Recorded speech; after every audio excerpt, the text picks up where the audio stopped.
ہم کرتے کیا ہیں کہ جب ہم سے کوئی غلطی ہوتی ہے اور اس غلطی کا ہم خمیازہ بھگتتے ہیں، بجائے توبہ کرنے کے اس غلطی کو صحیح قرار دینے کی کوشش میں لگ جاتے ہیں۔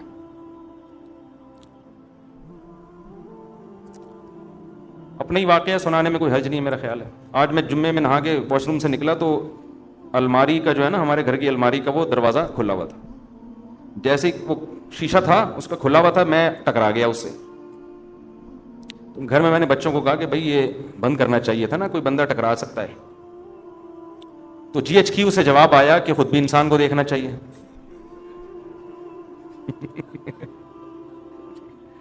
میں نے گھر میں بچوں سے کہا کہ بھائی دیکھو، بندہ واش روم سے نکلتا ہے، سامنے الماری ہے، اگر اس کا وہ شیشے کا ایک کھلا ہوگا تو کوئی بھی ٹکرا سکتا ہے نا۔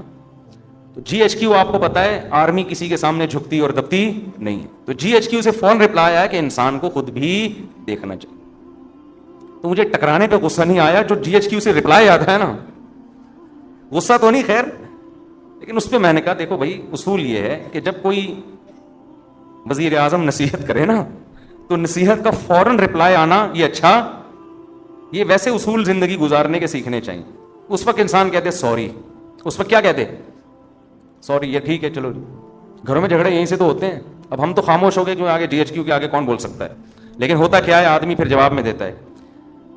میں جب آپ سے کہہ رہا ہوں کہ اس کا دروازہ بند ہونا چاہیے، ہم باہر نکلے ٹکرا گیا، یہ میری غلطی ہے آپ کی غلطی ہے؟ ایک تو غلطی آپ کی، اوپر سے آپ کہہ رہے ہو کہ آپ کو دیکھنا چاہیے۔ بھائی میں تو ایک دم سے نکلوں گا نا باہر، تو وہ جواب آگے سے آئے گا، بھائی آپ کے بھی تو چشمہ نہیں لگا ہوا نا، نظر تو ٹھیک ہے، ہم سے غلطی ہو گئی، کھڑکی کھلی رہ گئی ہے، دروازہ کھلا رہ گیا، تو آپ کو بھی تو نظر آ رہا ہے نا۔ اب بتاؤ اس مسئلے کا قیامت تک کوئی حل ہو سکتا ہے؟ میں جواب میں کہوں گا نہیں، میری غلطی نہیں ہے، کیونکہ انسان جب اچانک نکلتا ہے اور پٹ کھلا ہوا ہو تو ٹکرائے گا، آنکھ بھی پھوٹ سکتی ہے، سر بھی پھٹ سکتا ہے۔ اگلا جواب میں کیا، اس وقت ٹکرائے گا بشرطے کہ آنکھیں بند ہوں، کھلی بھی ہوں تو نہیں ٹکرائے گا۔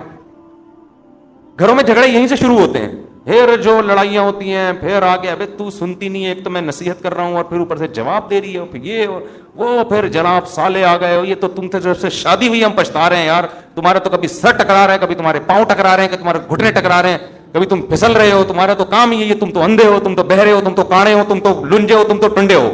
داماد کو جو نا معذور بنا کے لاق ہے، نصیحت سنتی نہیں ہے۔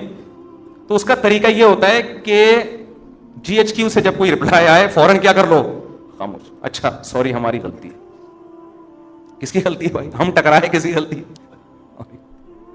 ہم چپ ہو گئے۔ بعد میں نے کہا یار تھوڑا سا سمجھا دینا چاہیے، سمجھا دیا، سن لیا انہوں نے کہ بھائی جب بھی کوئی نصیحت کرے نا فوراً آگے سے جواب، اصول ہے یہ، زندگی گزارنے کا اصول ہے۔ کوئی بڑا بھی جب سمجھا رہا ہو بیٹے کو، بیٹا یوں، بیٹا آگے سے جواب نہ دینا شروع کر دے، نہیں اصل میں ایکچولی، بھائی تو سن لے چپ کر کے تھوڑی دیر، تیرا باپ ہے وہ کون ہے؟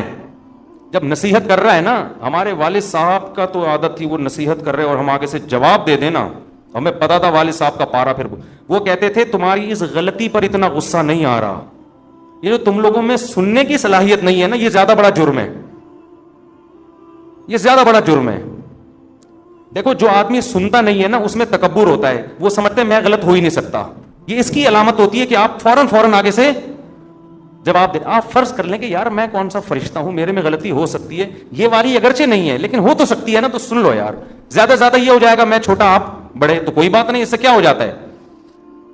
جو مصنوعی عزت حاصل کرنے کی کوشش کرتا ہے وہ کبھی بھی بڑا نہیں بنتا، بڑے ہمیشہ متواضع لوگ بنتے ہیں۔ آج گھروں میں لڑائیاں بہت دفعہ اس لیے ہوتی ہیں، خواتین چپ نہیں ہوتی آگے سے، معذرت کے ساتھ۔ مرد جب کچھ بات کہتا ہے نا غصے میں، تو عورت کو چاہیے چپ، خاموش ہو جائے، بعد میں سمجھا دے میاں کو آپ نے یہ جو ارشاد فرمایا تھا ایکچولی یہ غلطی اندھے کون تھے آپ۔ جب بات چلی جاتی ہے نا تو پھر وہ اتنا مسئلہ نہیں ہوتا۔ اب آپ گھر میں جا رہے ہیں، گلاس سامنے رکھا ہوا ہے نا، پاؤں لگا ٹھوکر لگ جاتی ہے، تو انسان کہتے ہیں گلاس کس نے رکھا، آگے سے بچے جواب دیں یا جی ایچ کیو سے جواب آئے کہ آپ بھی تو دیکھ رہے تھے نا کہ سامنے پڑا ہوا ہے۔ یہ کیا ہوتا ہے؟ یہاں سے کیا شروع ہو جاتے ہیں؟ فسادات، کہ بھائی اب غلطی کی توجیہ کرنے کی ضرورت نہیں ہے، بول دو ٹھیک ہے بھائی آئندہ۔ تو خیر جلدی سے بات کو سمیٹ کے ختم کروں، وقت پورا ہو گیا ہے۔ تو شیطان کیا کرتا ہے میرے بھائی، گناہ کو آپ کی نظر میں مزین کر دیتا ہے، جن میں ایک بہت بڑا گناہ ہے دنیا سے دل لگانا. حالانکہ یہ دنیا مسافر خانہ ہے، تو ڈالر جتنا بھی مہنگا ہو رہا ہے بری بات ہے، لیکن یہ سوچ کے تسلی کیا کرو ہماری بیسک ضرورت جو ہمیں مسافر کو چاہیے 2 وقت کی روٹی، سر چھپانے کی جگہ، کم از کم ہماری زندگی میں ابھی اتنے جلدی حالات خراب نہیں ہوں گے کہ یہ روٹی ہم سے چھین جائے. اتنا ڈالر انشاءاللہ مہنگا نہیں ہوگا کہ ہمارے پراٹھے بھی ہم سے چھوٹ جائیں. سمجھتے ہو کہ نہیں سمجھتے؟ وہ انشاءاللہ نہیں چھوٹیں گے. ملک میں گندم پیدا ہو رہی ہے، انڈے الحمدللہ نہیں ملے ہماری مرغیوں کے آگے ہم سے خرید لینا. میں کہنے والا تھا ایسے ہی لے لینا، لیکن پھر کتنے لوگ آ جائیں گے. تو انڈے پراٹھے انشاءاللہ نہیں چھوٹیں گے. یہ سب چیزیں موٹی موٹی چلتی رہیں گی. ہاں گریویاں چھوٹ جائیں گی، تو گریوی تو مسافر خانے کو یار بیٹھنے کی سیٹ چاہیے، ٹائم پہ کھانا چاہیے. کھڑکی والی سیٹ مل جائے تو زیادہ اچھا ہے، یہی چاہیے ہمیں. تو کھڑکی والی سیٹ ملی ہوئی ہے، تو بس اتنا ہے. تو زیادہ ٹینشن مت لو. سمجھتے ہو؟ شرک پر میں کئی بار بیان کر چکا ہوں. دیکھو ہوتا یہ ہے کہ بعض لوگ ایسے فیملی سے تعلق رکھتے ہیں جن کے ہاں بدعتیں اور شرک ہوتی ہیں. وہ مجھے بار بار کہتے ہیں آپ شرک پر بیان کریں تاکہ ہم اپنی فیملی کو سنائیں.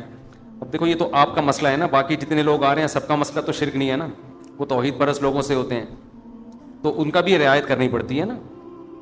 تو مجھے لوگ پرچی دے رہے ہوتے ہیں اس دفعہ آپ یہ کرنا، میرے ان کے گھر میں کچھ جھگڑا ہوا ہوتا ہے، ٹھیک ہے نا، گلاس رکھ دیا، پاؤں سے ٹھوکر لگی، انہوں نے بیوی کو ڈانٹا یہ گلاس کیوں رکھا تھا یہاں، تو اس نے کہا تم بھی تو اندھے ہو. تو لوگ پھر مجھے کہہ رہے ہیں اس ٹاپک پر آپ بیان کریں کہ میں نے کہا گلاس کیوں رکھا، اس نے آگے سے کہا آپ نے بھی دیکھا، آپ کو بھی تو دیکھنا چاہیے، تو اس ٹاپک پر بیان کریں.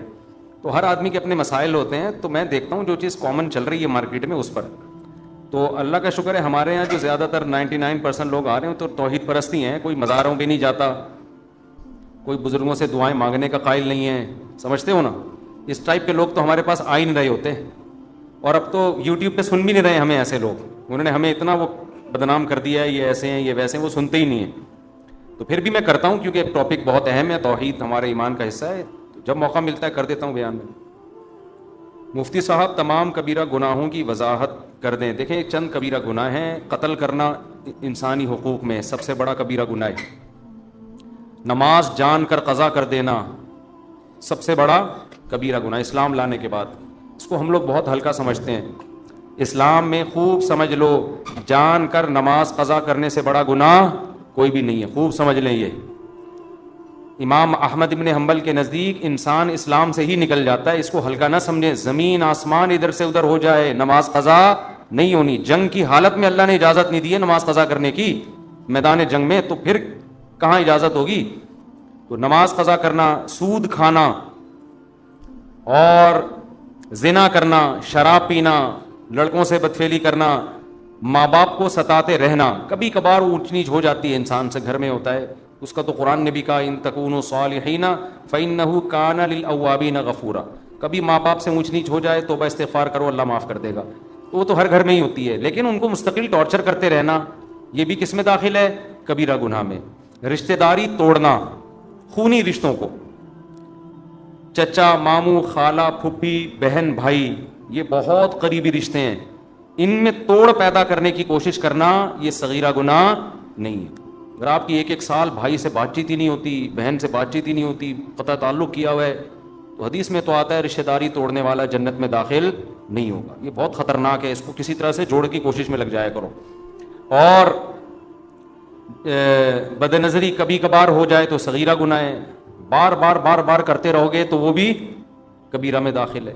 آج کل ایک حیا کے خلاف مسئلہ ہینڈ پریکٹس کی عادت لڑکوں کو پڑ گئی ہے. کبھی کبھار ہو جائے تو صغیرہ میں داخل ہے، لیکن جس یہ کام کبھی کبھار نہیں ہوتا، جو کرتا ہے وہ کنٹینیو کرتا رہتا ہے، تو وہ بھی پھر کبیرہ میں داخل ہو جائے گا. تو اس طرح کے ہیں. جھوٹ بولنا، چھوٹے موٹے جھوٹ ادھر کی ادھر چھوٹی موٹی ٹوپیاں لوگ کرا دیتے ہیں، کبھی کبھار ہلکا پھلکا جس سے کوئی نقصان بھی نہیں ہو رہا کسی کو بڑا، تو یہ صغیرہ میں داخل ہے.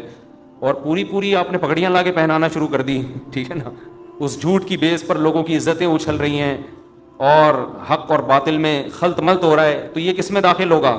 کبیرہ گناہ میں. تو قرآن کہتا ہے ان تجتنبوا کبائر ما تنہون عنہ نکفر عنکم سیئاتکم، اگر تم کبیرہ گناہوں سے بچو گے ہم چھوٹی موٹی خطائیں معاف کر دیں گے. تو یہ سب کبائر سے داڑھی کاٹنا بھی کبیرہ گناہ میں داخل ہے، معذرت کے ساتھ، ٹھیک ہے نا، کیونکہ یہ بھی ایک دفعہ نہیں ہوتا، کنٹینیو لگا رہتا ہے جسم کے ساتھ. عورت اگر پردہ نہیں کرتی ہے، پردہ کبھی کبھار بے پردگی ہو جاتی ہے، صغیرہ میں داخل ہے. مستقل عادت ہے، کبھی پردہ ہی نہیں کرتی، جیسے عورتیں جو بے پردہ ہوتی ہیں تو کبھی بھی نہیں کرتی، پھر وہ تو وہ پھر کبیرہ میں داخل ہے.